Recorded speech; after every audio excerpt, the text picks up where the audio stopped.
India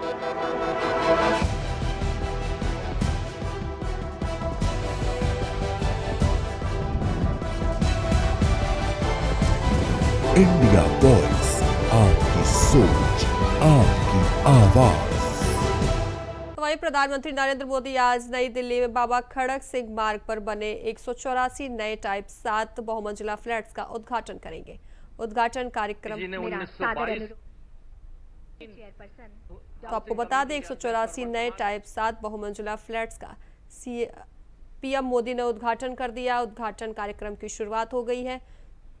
तो वहीं प्रधानमंत्री कार्यालय के अनुसार प्रधानमंत्री इस अवसर पर सिंदूर का पौधा भी रोपेंगे।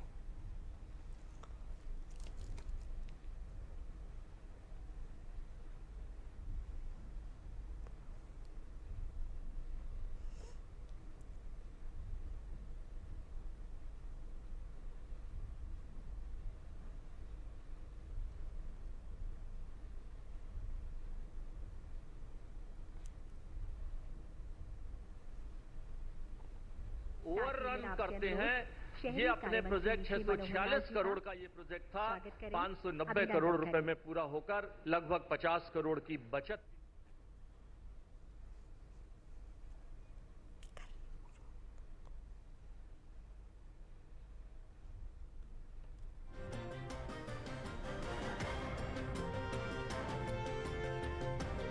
तो आपको बता दें यह आवासीय परिसर आत्मनिर्भर रूप से डिजाइन किया गया है। यह सांसदों की कार्यात्मक जरूरतों को पूरा करने के लिए सभी आधुनिक सुविधाओं से लैस है। तो वही परियोजना में हरित तकनीकों को अपनाया गया है जो गृह की 3 स्टार रेटिंग मानकों के अनुरूप है और राष्ट्रीय भवन संहिता 2016 का पालन करती है। तो आपको बता दें ये फ्लैट सांसदों के लिए बनाया गया है जिनके पास सरकारी आवास, ऐसे में सांसदों के लिए यह फ्लैट बनाया गया है। तो वहीं आप देख सकते हैं, आपको हम तस्वीरें दिखा रहे हैं। पीएम मोदी इसका शुभारंभ कर रहे हैं, उद्घाटन कर रहे हैं। तो संसद सदस्यों के लिए पर्याप्त आवास की कमी के कारण इन परियोजना का विकास जरूरी हो गया था, जिसकी वजह से आज इसका उद्घाटन किया जा रहा है कि पर्याप्त आवास की कमी थी, जिस वजह से कम जमीन में यह चीजें की गई है। पीएम मोदी द्वारा फ्लैट का उद्घाटन किया जा रहा है, इसमें सांसदों को यह फ्लैट दिया जाएगा। तो वही भूमि की सीमित उपलब्धता के कारण भूमि उपयोग को अनुकूलित करने और रखरखाव लागत को न्यूनतम करने के उद्देश्य से वर्टिकल निर्माण की प्राथमिकता दी गई है। तो वही हर फ्लैट में मिलना चाहिए था, लेकिन 511 वर्षों के अंदर सांसदों को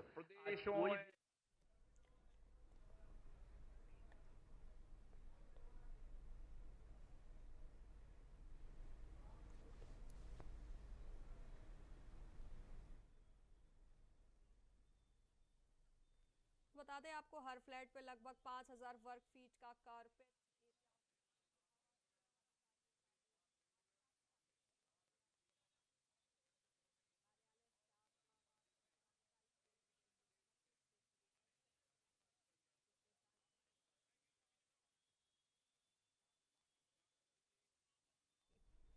तो परिसर की सभी इमारतें आधुनिक संरक्षणात्मक डिजाइन मानकों के अनुसार भूकंप रोधी बनाई गई हैं। साथ ही एक व्यापक और सुदृढ़ सुरक्षा व्यवस्था भी लागू की गई है ताकि सभी निवासियों की सुरक्षा सुनिश्चित की जा सके। तो बता दें आपको संसद सदस्यों के लिए पर्याप्त आवास की कमी के कारण इस परियोजना का आज उद्घाटन किया जा रहा है। तो वही भूमि की सीमित उपलब्धता के कारण फ्लैट बनाया गया है। साथ ही भूमि उपयोग को अनुकूलित करने और रखरखाव लागत को न्यूनतम करने के उद्देश्य से वर्टिकल निर्माण को प्राथमिकता दी गई है। तो 184 नए टाइप के 7 बहुमंजिला फ्लैट्स का प्रधानमंत्री मोदी ने उद्घाटन कर दिया है। इस लोकसभा सदस्यों के लिए आवास की उपलब्धता पूर्ण हो चुकी है। हमारा प्रयास है कि आने वाले समय में जब नए माननीय सांसद चुनकर आए तो उनको चुनकर आते ही उनको आवास की उपलब्धता करा दी जाए ताकि वो अपने संसदीय कार्य को और बेहतर कार्यकुशलता से कर सके। मैं इस अवसर पर लोकसभा सचिवालय, शहरी विकास मंत्रालय, सीपीडब्ल्यूडी और इस निर्माण कार्य में लगे श्रमवीर और इंजीनियरों का भी बहुत बहुत धन्यवाद देता हूं, जिन्होंने कड़ी मेहनत से इस प्रोजेक्ट का काम को पूरा किया।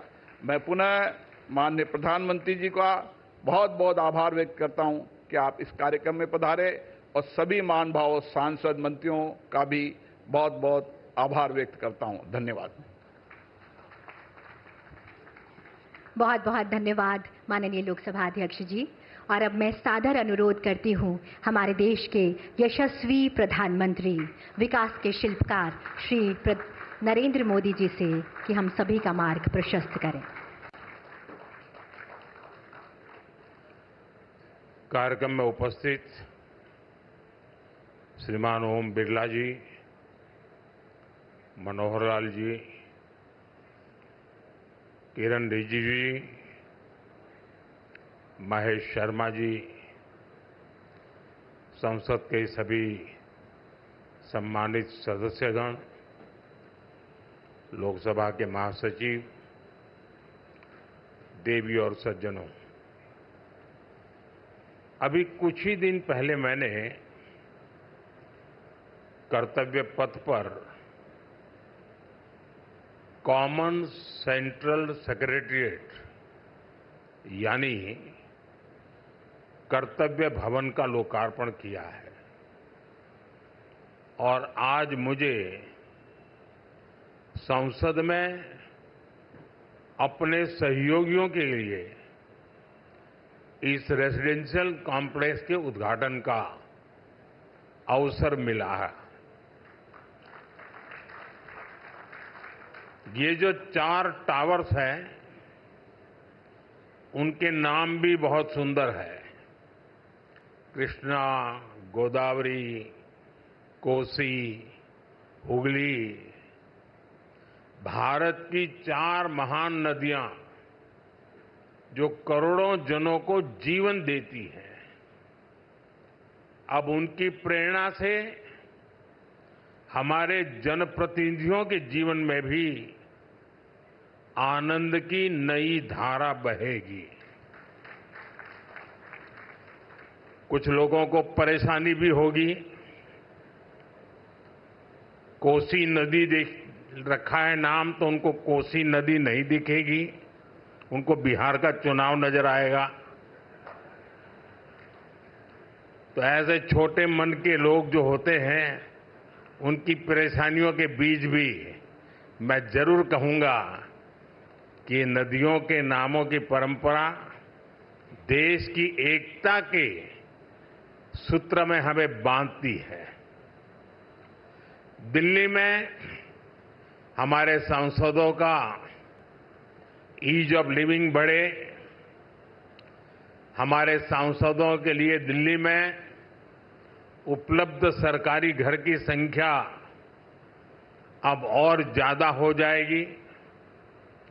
मैं सभी सांसदों को बधाई देता हूं। मैं इन फ्लैट्स के निर्माण से जुड़े सभी इंजीनियर्स और श्रमिक साथियों का भी अभिनंदन करता हूं, जिन्होंने मेहनत और लगन से ये काम पूरा किया है। साथियों, हमारे सांसद साथी जिस नए आवास में प्रवेश करेंगे, अभी मुझे उसका एक सैंपल फ्लैट देखने का मौका मिला। मुझे पुराने सांसद आवासों को देखने का भी मौका मिलता ही रहा है। पुराने आवास जिस तरह बदहाली का शिकार होते थे, सांसदों को जिस तरह आए दिन परेशानियों का सामना करना पड़ता था, नए आवासों में गृह प्रवेश के बाद उससे मुक्ति मिलेगी।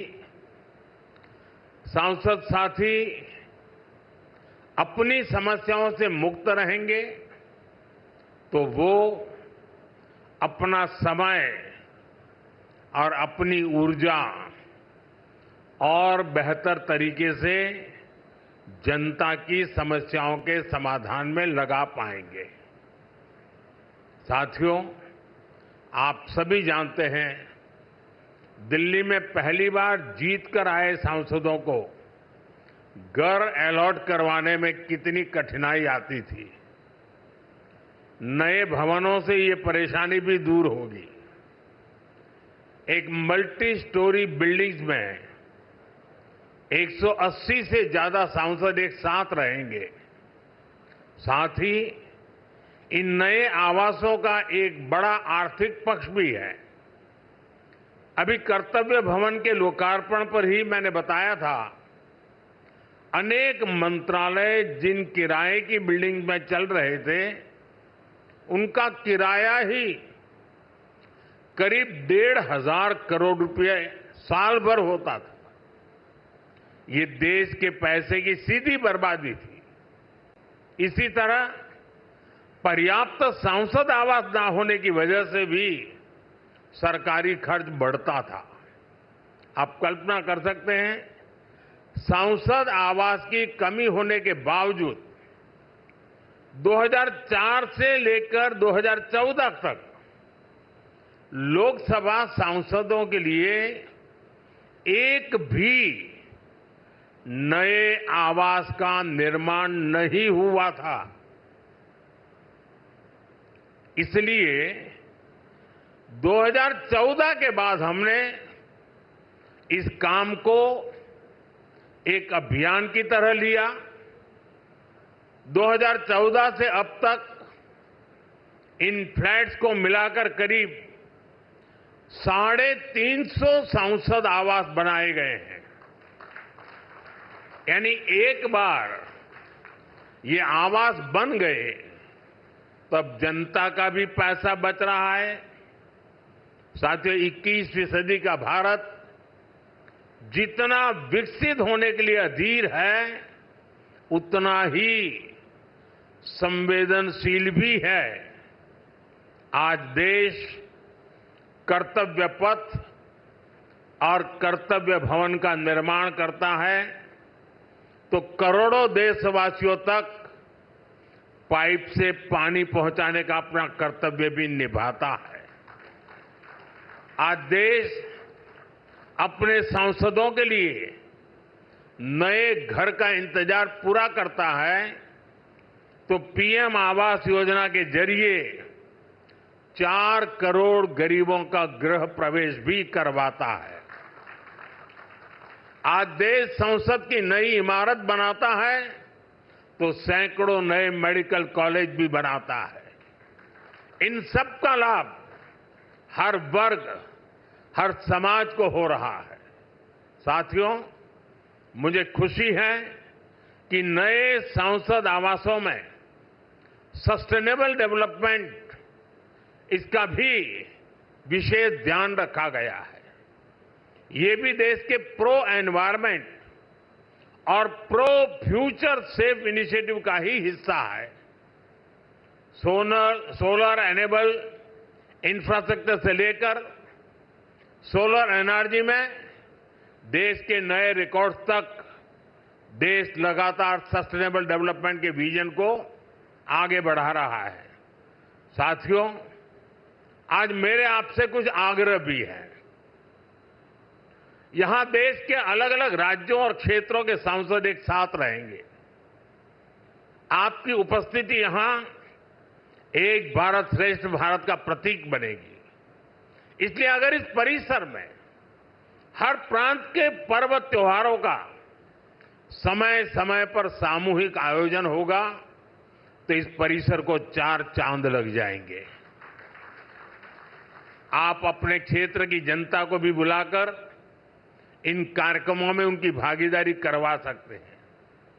आप अपने अपने प्रांतों की भाषा के कुछ शब्द भी एक दूसरे को सिखाने का प्रयास कर सकते हैं।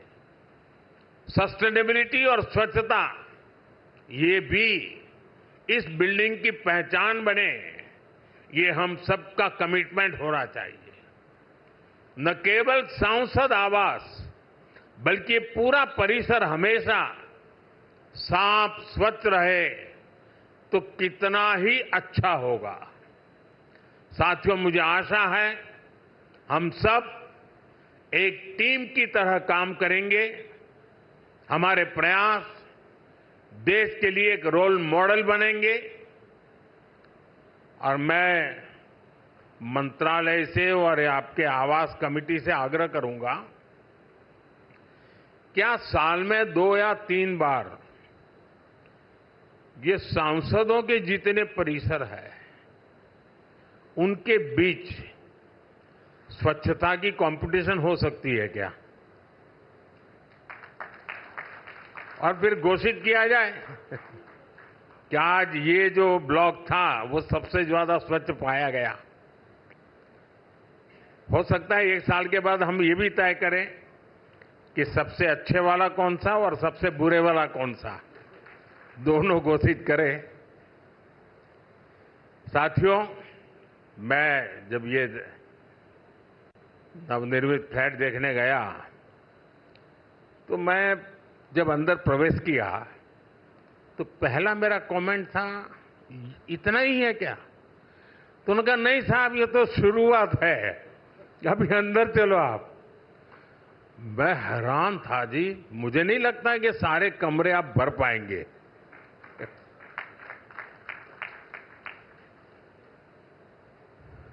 काफी बड़े हैं। मैं आशा करूंगा इन सब का सदुपयोग हो, आपके व्यक्तिगत जीवन में, आपके परिवार जीवन में ये नए आवास भी एक आशीर्वाद बने। मेरी बहुत बहुत शुभकामनाएं हैं। धन्यवाद। बहुत बहुत धन्यवाद माननीय प्रधानमंत्री जी, और साथ ही आप सबका बहुत बहुत धन्यवाद इस ऐतिहासिक पल का हिस्सा बनने के लिए, क्योंकि ये परियोजना केवल ईंट पत्थर की संरचना नहीं।